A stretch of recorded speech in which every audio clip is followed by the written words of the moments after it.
All right. Good morning, everybody. That was supposed to fade out. It left me hanging, bastard. Okay. Let's see here. Good morning, everybody. Sorry for the late start. It's been a busy morning at the local tax office. That is for sure. But lots of information gleaned. Hopefully, you guys are having a great Wednesday morning. It's hump day. Hump day. Did I do that right? Hump day. And we're going to go ahead and carry on because I only have 39 minutes to knock this all out for you guys. I've lost my coffee cup, so I found the trusty mug. Yes, you too can get this at my merch store. Link in the description. All right, let's see here. So the world is changing. The stupid news. The stupid news. Well, looks like old Joe is finally he's come out swinging like the octogenarian that he is. And he's like, I'll debate you not once, but twice. And I think Wednesdays are open for you. Typical snide, snarky, unpresidential, liberal, moronic drivel coming from this guy. He thinks he's cute. He thinks he's pandering to his base of 21-year-old dum-dums. Like, was it Harry Senton? What a moron. Anyway, let's see here. Since this is actually going to be a very quick down and dirty show, guys, we're going to go ahead and get into it. And then let's see. We've got, let's see. What do we go over on the Rumble? We got 6 people on the Rumble side. I got 1 person checking in. Don't be a slacker. Check in and say, hi, good boy Gills. First, everyone else, you are deterreds. Let's see here. I'm going to shoot on over to the YouTube side here. Looks like Tefel was first, Jordan, number 2. And Don Ham, you're deterred. Let's see here. Everybody's just chatting their asses off. And we've got Bob, Peta, Ian's in the house. We're West Virginia. Pappy showed up. Viking Queen. Love that name. Good morning, young lady. Let's see here. And Deborah Pate and Maddie from Oz. Good to see you, Maddie. Good to see you. All right. So I'm going to take a sip of my coffee. We're going to get this party started.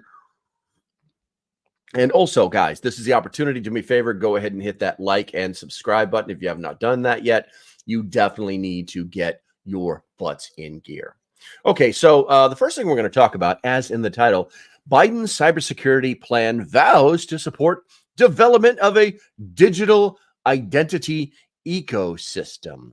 Let's see here. Another acronym, DIE. Mid controversies, the Biden administration updates its cybersecurity strategy to bolster a digital ID ecosystem. The Biden White House has come up with an updated version of the U.S. National Security Cybersecurity Strategy Implementation Plan, also known as the NICSIP. It's just Google's just Googling words. It's just Google's and Google's of words.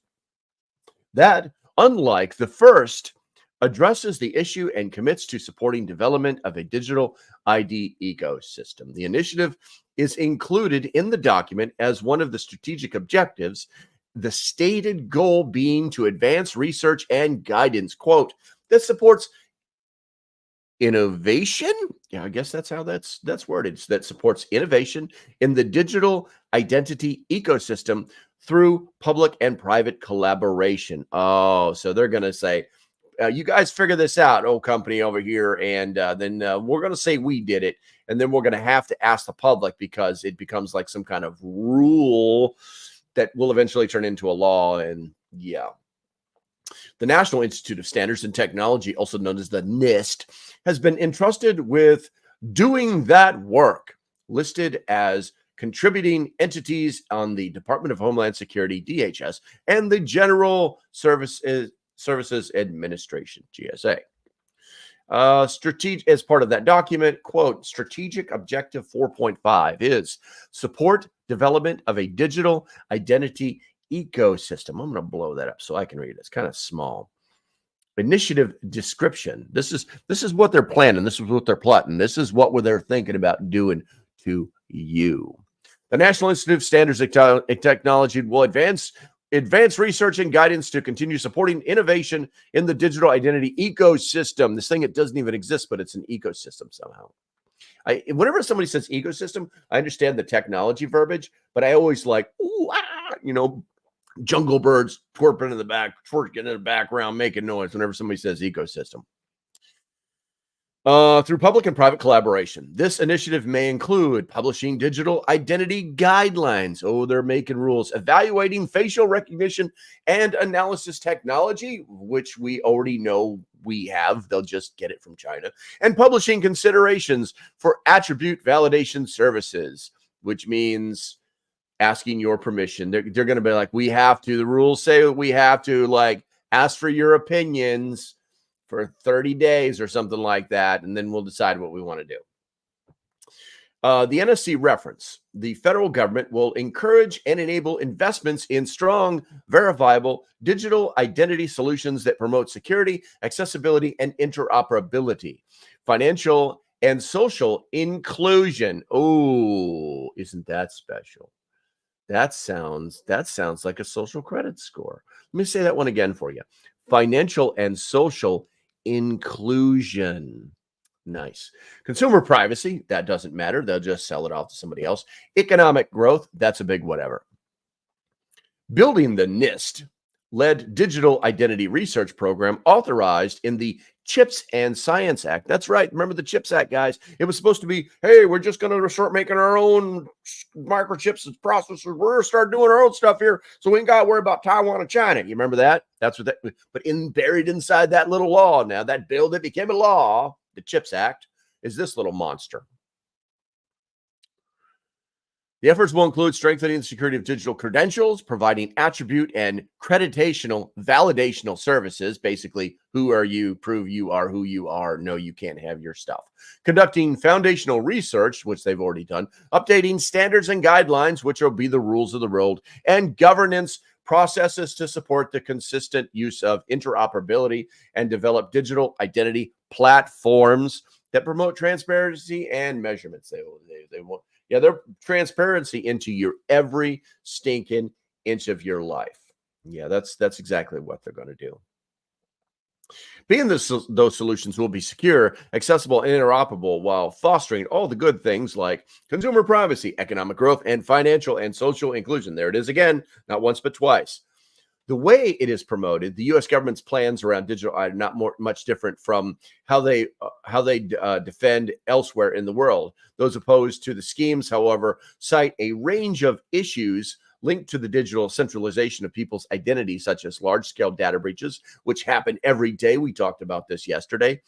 Identity theft. Oh, anybody ever heard of that? And as well as major privacy concerns. Yes, absolutely, 100%. The first version of the NICSIP that Biden signed last spring had 36 initiatives. 33 have been completed to date. The updated version contains 31 initiatives, including that on digital ID, with its complete date listed as of Q2 of fiscal year 2025. So they're just going to keep working on it. Overall, the current White House is pushing NICSIP as a bold affirmative vision for cyberspace to secure the full benefits of a safe and secure digital ecosystem for all Americans. Horseshit.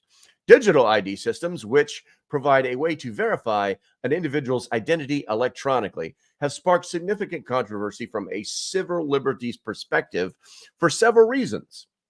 Chief among these is the issue of privacy. Digital IDs often involve the collection, storage, and sometimes sharing of such sensitive personal data, including biometric data such as a fingerprint or facial recognition scans. This raises fear that the potential for surveillance and data misuse by both government authorities and private entities. The centralization of personal data could make it a target for breaches and unauthorized access, leading to identity theft or misuse of information. Guys, let's see. Maddie says, if you guys got something to say about that, now is the time to put it in. I am on a time. I now have 30 minutes left. I will be smashing my PC and cell phone when it all comes in. I won't be part of it. They will have to post my bills again and again on paper to my property. Absolutely 100%. Until they outlaw checks and checkbooks, they can take that job and shove it. Looks like Abby checked in. West Virginia Pappy is omnipresent. Thank you guys for checking in on the rumbles. Maddie says, strange how the ID bill is being pushed in all Western nations. A bit like cough, cough. Absolutely true. All right, guys, I'm getting ready to talk about something else here, and I've got to do this quick. Did I literally got jammed up someplace this morning, and so it was difficult. I could not do the preparations that I wanted to do, and I do not see what I'm looking for. This is disappointing. Let me check something real quick, because I definitely need to do this. It's appropriate. Where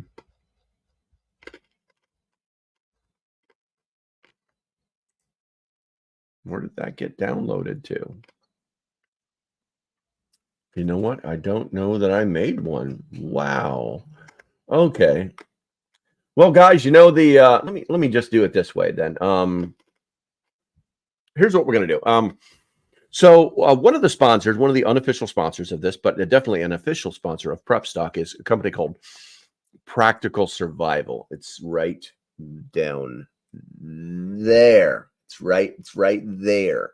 Right there, Practical Survival. Now, what a lot of people don't know is that Practical Survival is a USA veteran-owned organization that focuses on delivering solutions for real-world survival and emergency situations. You know, in fact, it was started by the one and only Southern Prepper One. If you guys don't know who that is, you know, that's that guy from the original Doomsday Prepper show, episode 1. Practical Survivor is one of the generous sponsors for Prep Stock, so we definitely want to be looking out for those guys. Now, what I like about Practical Survival is that the company appears to be focused on the new prepper. Everything that they have is usable by both the advanced prepper down to the just getting started prepper, and in fact is probably a great company for first-time preppers. Fun fact, I haven't seen any other company that sells lightweight wool blankets to preppers. That's interesting. You can find that all there. And that should actually be telling you guys something, you know. For bulk orders, you can go to their website. It's Practical Survival Store, all one word, .com, practicalsurvivalstore.com. For a quick peek, I'll leave a link in the description. You guys are adults. Be adults. Spend your money as you see fit. But I do highly recommend that you check them out. Looks like we got 4 things in the comments right now. Maddie says, I don't know why people are so okay with what's going down, because they're sheep. Let's see. Jordan says, spidey sense. Your spidey senses are tingling. Girls don't like to say the word tingling, and they think it means something else. All right, let's see here. Next thing we're going to jump into is the EU's controversial digital ID regulation set for 2024. Mandating big tech compliance by 2026. Yeah, the governments of the world are slowly lining up to take away any and all free speech and any and all privacy, anonymity. They just want it all gone. They want to know. They want to know where everybody is. They want to know who everybody is. They want to know your names, your souls. They want to know everything about you, so that not only can they control you, but make money off of you. That is a big business, guys, if you haven't figured it out. So the EU's, or European Union's, new digital ID rules, the Digital Identity Regulation, whatever, IELDAS 2.0, it's an acronym, are about to come into force on May 20th, mandating compliance from big tech and member countries in supporting the EU Digital Identity Wallet, EUDI, EUDI. However, work is not complete on the wallet, as several pilots are planned for 2025 to consolidate the process of the implementation of the rules. What is it? It's always rules with these people. They always got to be like, you got to follow the rules. We get to make the rules, and you're going to do it. And you know, that's why they like government, because it's the only place in the world where when you break the rules, they can use force. According to the framework the European Council passed recently, which has now been officially published, the deadline for the digital ID wallet to be recognized and made available is 2026. For now, it will be used in several scenarios, including accessing government services and age verification. So accessing government services, like if you want to pay your taxes online, isn't that special? Maybe you want to check out your record with your county. Maybe you want to do maybe you want to run a police check on somebody. Yeah. As things stand right now, the deadline means that while the wallet scheme must become fully functional by that time, it will not be organized for citizens of the EU's 27 members, and protection against discrimination is promised to those choosing not to opt in. So if you don't want, we're not going to discriminate against you if you don't want to be part of this willy-nilly scheme. Until we do want to discriminate against you. Until we do want to. It's crazy, man. It's crazy. So getting a digital wallet issued, using it, or having it revoked will be free of charge. Well, hey, just take this with you, man. Nothing. You just go try this out. You come back if you like it. Okay, you just come back if you like it. I won't say nothing to you. Yeah, this sounds like a drug deal gone bad. Oh, well, the code powering the system will be open source, but the caveat with that countries will be able to withhold certain information with reasonable justification. Reasonable justification instead of because I said so. That's funny. The regulation also aims to preserve website authentication certificate standards now in place and established in industry, while clarifying their scope, which means telling something to do something else. Some institutions across Europe appear more enthusiastic than others, and so the governments of Spain, Catalonia province have hailed the revised regulation as a clear paradigm shift that promotes standardization in the bloc, and one that allegedly gives users, quote, greater autonomy over their personal data. It's theirs. They already have full autonomy over their personal data. You don't get to decide, you dumb government thingy, you. When it comes to age verification, the new rules are overall seen as a positive development for the proponents, but they are not fully satisfied that the EUDI wallet will provide the ultimate solution. So they're already saying it's a great idea, but we're not sure if it's going to be it's going to be perfect, you know. Thus, where are we at? Thus, the EU Consent NGO set up to promote pan-European age verification utilizes the EIDAS infrastructure, noted that implementing the wallet for this purpose will not be convenient due to the complexity of disclosing an age attribute to each website separately. Oh, they're going to be mad because every website's going to require you to prove your age. Oh, yeah. Just click the button and start watching the pictures. That's what everybody else does, right? E-consent, and EU consent. It's actually like an acronym type thing here. Specifically remarked that even with the EUD wallet, alternatives will have to be put in place for those children too young to have a wallet linked to their identity. They shouldn't be on the internet, dum-dums. Digital IDs can also be used to control access to essential services, potentially manipulating social or political compliance. Let me see if I read that right. Digital IDs can also be used to control access to essential services, potentially manipulating social or political compliance. Wow. The extensive data collection involved can lead to profiling and discrimination. So the system that's designed to protect us can't protect us. Interesting. Furthermore, these ideas are susceptible to hacking and identity theft, placing individuals at risk of financial and reputation damage. Often, citizens are coerced into participating without genuine consent. Well, yeah, I mean, that's what coercion is. You're a dummy, dum-dum. And the lack of transparency and oversight in these systems increase the risk of misuse. You just can't make it up. When you take it right off their own damn website, you just cannot you can't make it up. Did I do this? Oh man, I didn't do it right. God damn it. We're gonna put that on there. All right. I'm gonna wait for that to upload real quick and pray that it works. We're gonna go ahead and check the chat. If you got something to say about that last thing, and I just regurgitated back to you, do me a favor. Now is the time. But for right now, I need to talk about another sponsor of Prep Stock. It's Parcel Safety, guys.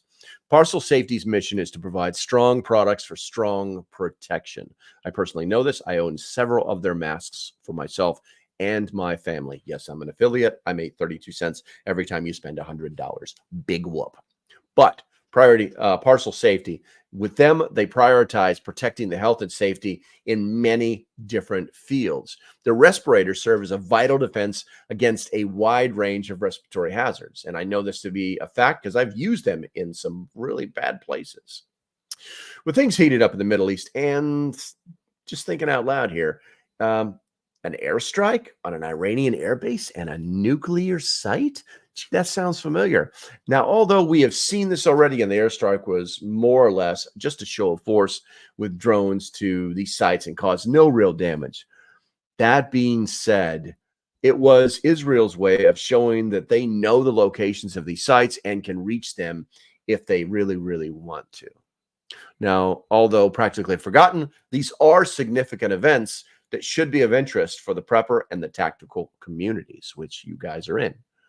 If you're interested in a solid protection device that won't cost you an arm or a leg, I'll leave a link in the description for your review. And of course, don't forget to use LocalPrepper or code LocalPrepper, all caps, all one word, to save 20%. Guys, that's a huge savings on a high-priced item. Hopefully you'll take my advice. All right, we're going to go ahead and switch up the frame now. We're going to go to frame 2. Pacha!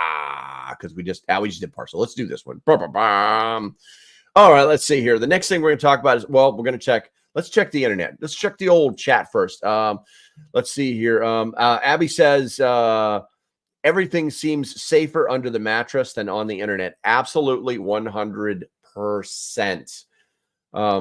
It's just got to the point now where we can't trust anything these people say or do at all, let's see here. Jordan says ID.me already does that. There you go. Rose says screw them. Let's see here. Rose says it's already a big scam. Absolutely. Maddie says what scares me, you know what, I can do this. What scares me is the banks will demand a digital ID to hold your bank account.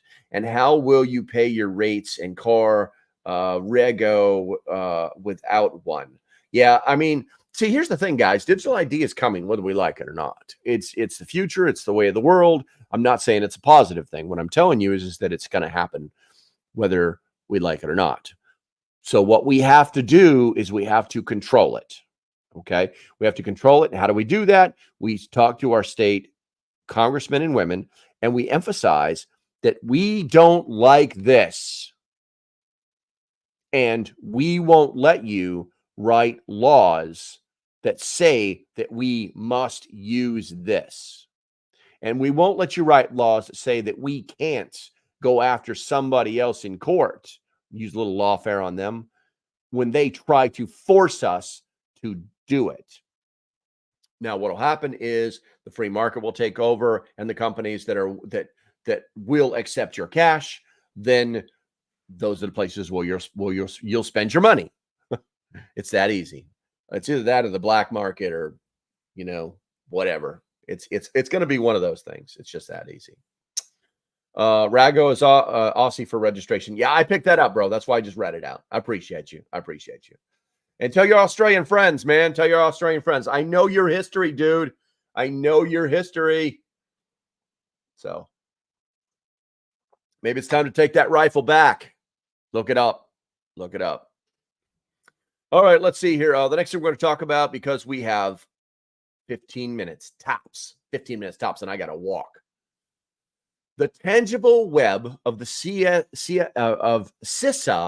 FBI, and big tech disinformation Talks ahead of election showdown. Now, this isn't really focused on the election.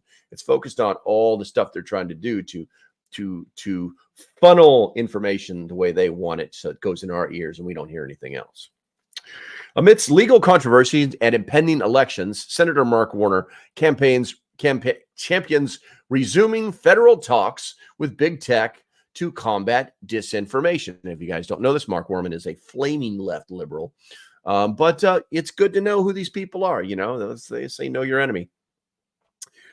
Senate Intelligence Committee Chair Mark Warner, Senate, we don't own the Senate, but it's okay, is seeking to justify Cybersecurity and Infrastructure Security Agency, CISA, and FBI resuming their controversial, to say the least, and subject to legal scrutiny in a number of lawsuits, talks with social media companies. He wants them to resume speaking to the social media companies. He wants them to, the intelligence community, cybersecurity experts, the FBI, CISA. He wants them to continue talking, to start talking to them again, even though they've ruled that it was illegal. Isn't that make no law that is unconstitutional? I know that's somewhere I know that's somewhere that in the rule book they're supposed to be following up there on Capitol Hill. What are they discussing is the removal of whatever's labeled as disinformation and the resumption of collaboration, collusion, and collusion, depending on who you ask. Comes at a very sensitive time, some 6 months ahead of the U.S. presidential election. The Biden administration first froze this activity, apparently after the First Amendment case currently deliberated by the Supreme Court. But now that decision has been reversed. Senator Warren, a Democrat, seems to believe he has found an argument in favor of the resumption of the practice and the stance he attributes precisely to the Supreme Court. Namely, Warner gave some timeline for the events, telling reporters that the RASA IT security conference, that it is coincided with a number of justices appearing to side with the government. Quote, there seemed to be a lot of sympathy that the government ought to have at least voluntary communications with big tech firms, he quoted as saying, and on the strength of his assumption, before the ruling is handed down, the agencies took advantage of the court approving temporary resumption and are once again able to stay in touch. As one report put it, with social media companies. Yeah, let's just stay in touch. This is happening despite the hazardous natures of the move in terms of undermining trust in the electoral process and potentially creating further doubts and dissident down the road. But Warner in the past criticized U.S. administration lawyers' approach to the legal case as too timid. Oh, now he's saying lawyers are too timid because they know they're wrong. Senator Dum-Dum. Now, disinformation and the threat of foreign interference are at the point habitually quoted as the reason why talks should resume after about half a year. Basically, in that statement is basically saying that they're using disinformation and foreign interference in our elections as a reason or guise to go to talk with the social media companies. However, Murthy versus Missouri alleges First Amendment violations of speech, which is the name of the case that's in the Supreme Court, of Americans at their hands and of their own government, which is believed to have pressured big tech to effectively carry out unconstitutional censorship on its behalf. The targeted online speech is, in this case, originally brought by Missouri's Attorney General, addressing issues like 2020 election integrity and COVID-19 vaccines. Well, looks like I pulled it off. I'm going to go ahead and check the chat here in a second, but I want you guys to start typing right now. I need you to I need you to subscribe while I talk to you about something I said that I was going to talk about yesterday, and I kind of forgot because I do have over there. If you guys have ever seen pictures of the office area, this is the studio area. over there's the command center. It's got all the screens and all the crazy stuff on the wall, and the basically my I love me wall from a past life. So what I want to talk to you guys real quick about is, as you know, prepper camp is a thing. Also, prep stock is a thing. And I've been to prepper camp a few times and discovered certain things that I did not like about it, and discovered certain things about the industry that I do not like. And that is why we're having prep stock. Now, I don't know what it is. About once every 2 or 3 months, I get this letter from I won't even say his name. If you know who he is, that's great. Saying the same exact thing, and this time it was even more ridiculous. So, from my letter, excerpts from my letter from prepper camp, and yeah, quote: "You can get tickets right now at the absolute lowest price for the 2024 event. Just $69.95 for the entire 3-day weekend." Interesting. Prep stock tickets are only $49.99 for adults. Young adults are $25.99, and children are 12 and under are $1, so that we can actually track participation. And I think that those prices speak for themselves. Quote: "These prices include all classes, all demonstrations, and every movie for the entire event. No pop-up charges and no class or material fees ever." Okay. No charges, huh? The email is literally telling you that they're about to start charging the regular ticket price of $99. Yeah, if you guys didn't know that, that's how much it costs to get one person into that event. And no class fees? Well, I hope not. That's why people come, and that's why they're giving you all this money. That's why they're giving you probably a little too much money, in my personal opinion. Now, quote: "You must have a ticket in order to make camping reservations with the campground for this weekend. So get your tickets and get your camping reservations early before they sell out." So you can't get a camping reservation unless you buy a ticket. Isn't that special? I'm sure there's some legitimate reason for that. I mean, I personally know there is, but it just doesn't sound right. Just doesn't sound right. Quote: "Take advantage of our Easter present to you and save $30 off the regular ticket price by purchasing your templates now." When was Easter again? Yeah. You guys might want to work on your email templates. Now, listen, this isn't an attack on our competitors. I'm simply saying maybe stop regurgitating your email blast to your customers, and maybe when your event is grossing, in my opinion, I've kind of done a little bit of research here, $250,000, maybe offer prices that are more in line with the current economic environment.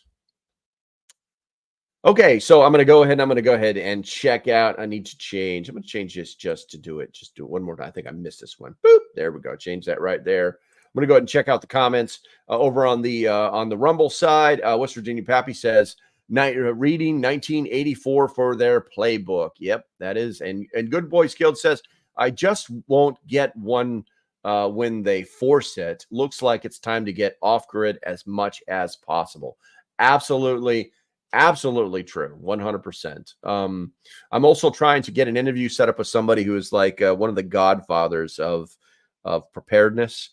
I won't say his name, Bear.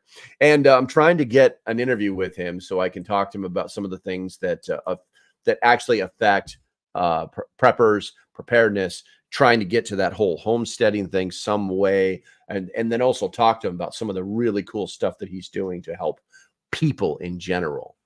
So Abby says, "Did you know they don't require reading of 1984 in schools here in Arkansas, but a book series about illegal aliens and their flight into the U.S. is required for middle schoolers?" Yeah, that's just sick. That's just sick. I'm going to go roll over to the YouTube side here. Where are we at here? I guess nobody said anything. And Lightning Raider showed up. Good to see you guys. Loved you. Thanks for hanging out. Looks like I've got 5 minutes, guys. If you don't put something in the chat, I'm going to call it because I got someplace I got to be. Bradley Collins says, man, I'm late. I can't. Can I get a 10-second recap? Digital ID in America, digital ID in the European Union, and how the government is trying to make it favorable to speak to big tech again. It all absolutely sucks. Well, I got to stop throwing my hands around so much. Those days are over. Yeah, that's what we talk about, Bradley. That's what we talked about. And I even did this live stream late just for you, just so you'd be here. You know what? Come on, man. Come on. and don't forget the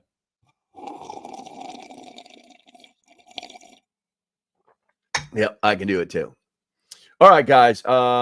If we get digital ID, would that make travel between those countries easier? Probably not. No.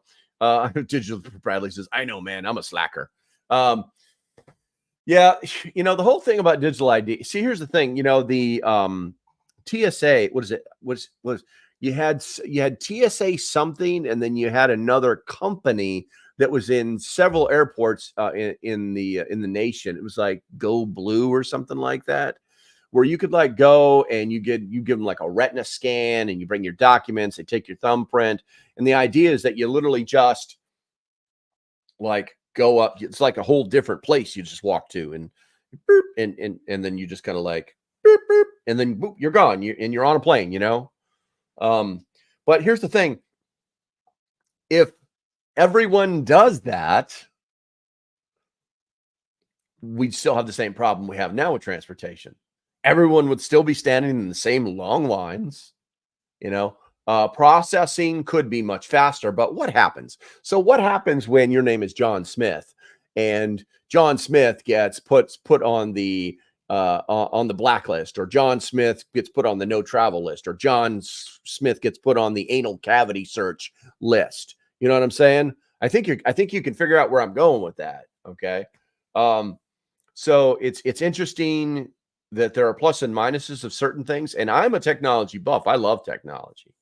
Matter of fact, I just got, hold on, I'll read it to you right now. Since, like I said, we got a few minutes. Let me see if I can find it here. Show me my emails. Sent. Go to my sent. I just sent. There we go. I just got contacted by Retevis. Retevis is a company that makes radios, like Roger. They make those kind of radios, and they're going to be sending me. They just kind of reached out and said, "Sure, I'll do it." Let's see. They're going to be sending me one of the new Alluance HD2 DMR amateur radios. So basically, it's a Bofang on steroids, and it's waterproof, and it will do your laundry. So they're going to be sending me that. I'll be making a video, and then what I'm probably going to do with it, unless I instantly fall in love, because I don't know much about DMR. So I mean, I'm sure some of you out there right now that are watching this or watching it later are going to start getting like ham radio boners as soon as I say DMR. It comes down to, do I really want to get that deep into it? And if something were to go wrong where I would need to use, a radio, obviously I have several that are still in my Faraday cage.